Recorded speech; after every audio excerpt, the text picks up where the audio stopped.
تدبر قرآن امین احسن اصلاحی سورہ فرقان اعوذ باللہ من الشیطان الرجیم بسم اللہ الرحمن الرحیم۔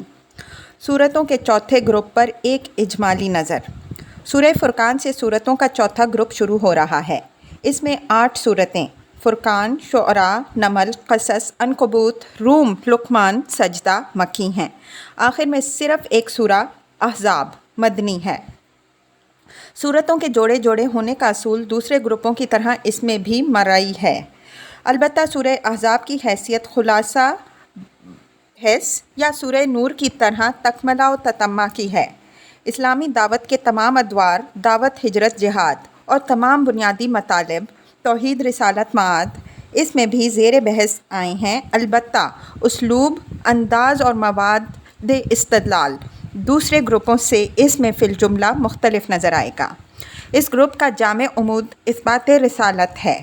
نبی صلی اللہ علیہ وسلم کی رسالت اور قرآن کے وحی الہی ہونے کے خلاف قریش اور ان کے حلیفوں نے جتنے اعتراضات اور شبہات اٹھائے، اس گروپ کی مختلف صورتوں میں مختلف اسلوبوں سے اس کے جواب بھی دیے گئے ہیں، اور نبی صلی اللہ علیہ وسلم اور قرآن کا اصل مرتبہ و مقام بھی واضح فرمایا گیا ہے۔ اسی کے ضمن میں قرآن پر ایمان لانے والوں کو مرحلہ امتحان سے گزرنے کے بعد دنیا اور آخرت دونوں میں فوز و فلاح کی بشارت دی گئی ہے، اور جو لوگ اس کی تکذیب پر اڑے رہیں گے، اتمام حجت کے بعد ان کو ان کے انجام سے آگاہ کیا گیا ہے۔ یہ پورے گروپ پر ایک اجمالی نظر ہے۔ اب ہم اللہ کا نام لے کے گروپ کی ایک ایک سورہ کی الگ الگ تفسیر شروع کرتے ہیں۔ سورہ کا عمود۔ اس سورہ کا عمود قرآن اور نبی صلی اللہ علیہ وسلم کا دفاع ہے۔ مخالفین نے جو شبہات و اعتراضات قرآن اور پیغمبر صلی اللہ علیہ وسلم کے خلاف اٹھائے، وہ اس میں نقل کر کے ان کے جواب دیے گئے ہیں۔ ساتھ ہی مخالفین کے اعتراض اور انکار کے اصل محرکات کا بھی پتہ دیا گیا ہے، اور قرآن کی جن باتوں سے وہ خاص طور پر متوحش تھے، مثلاً دعوت توحید یا انذار عذاب، وہ مزید دلائل سے مبرہن کی گئی ہیں۔ سورہ کے مطالب کا تجزیہ۔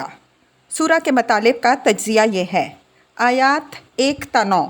قرآن کا نزول سب سے بڑی برکت والی ہستی کی طرف سے ہے، سب سے بڑی برکت و رحمت کا نزول ہے، لیکن توحید اور قیامت کے منکرین اس کو افتراء اور سازش قرار دے رہے ہیں۔ ان باتوں کا حوالہ جو مخالفین حضرت صلی اللہ علیہ وسلم اور قرآن سے برگشتہ و بدگمان کرنے کے لیے لوگوں میں پھیلاتے تھے۔ 10 تا 34۔ مخالفین کے اعتراضات اور متان کا جواب، اور اس مخالفت کے پس پردہ وہ محرک کی طرف اشارہ۔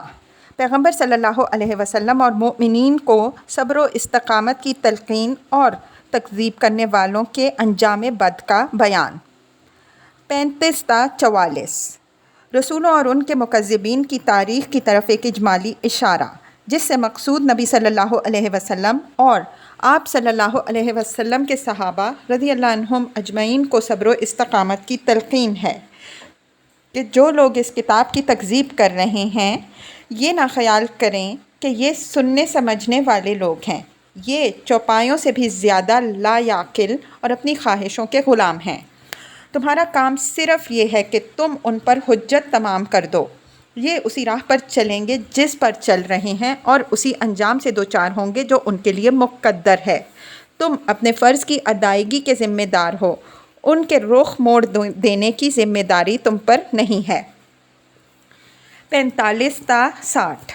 قرآن کی دعوت کے اساسی مسائل، توحید اور میعاد کے اثبات میں آفاق کے بعض دلائل کی طرف اشارہ، اور نبی صلی اللہ علیہ وسلم کو اس امر کی تلقین کے مخالفین کے مطالبہ معجزات سے بے پرواہ ہو کر اسی قرآن کے ذریعے سے ان پر اتمام حجت کرو۔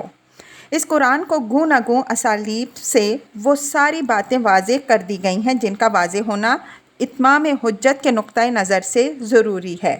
اگر لوگ اس کو نہیں مانتے تو تمہارا کام صرف انذار و تبشیر ہے۔ تم اپنا فرض ادا کر کے ان کو ان کے حال پر چھوڑ دو۔ ان بے سر و پا اعتراضات کو کوئی اہمیت نہ دو جو انہوں نے محض قرآن کی مخالفت کے لیے بطور بہانہ ایجاد کیے۔ اللہ پر بھروسہ رکھو، وہ ہر چیز سے آگاہ ہے، وہ ہر ایک کے ساتھ وہی معاملہ کرے گا جس کا وہ مستحق ہے۔ 61 تا 77 اس دنیا کے روز و شب تذکیر و تنبیہ کے لیے کافی ہیں، بشرطے کہ انسان یاد دہانی حاصل کرنا اور اپنے رب کا شکر گزار بندہ بننا چاہے۔ جن لوگوں کے اندر انابت اور خشیت ہوتی ہے وہ اس طرح اکڑ نہیں کرتے جس طرح یہ متمردین اکڑ رہے ہیں، بلکہ ان کی روش ان سے بالکل مختلف ہوتی ہے۔ خدا کے ذاکر و شاکر بندوں کی صفات کا بیان۔ آخر میں متمردین قریش کو تنبیہ کہ تمہیں جو اس درجہ اہمیت دی گئی ہے اور تمہارے لیے تعلیم و دعوت کا یہ اہتمام کیا گیا ہے تو اس لیے نہیں کہ تمہارے بغیر خدا کا کوئی کام بند ہے یا بند ہو جائے گا، بلکہ مقصود صرف تمہاری صلاح و فلاح ہے۔ اب اگر تم خدا کی اس نعمت کی قدر نہیں کر رہے تو وہ چیز لازماً پیش آ کے رہے گی جو اس ناقدری کا لازمی نتیجہ ہے۔ مطالب کے اس تجزیہ سے سورہ کا عمود اور نظام اچھی طرح واضح ہو گیا۔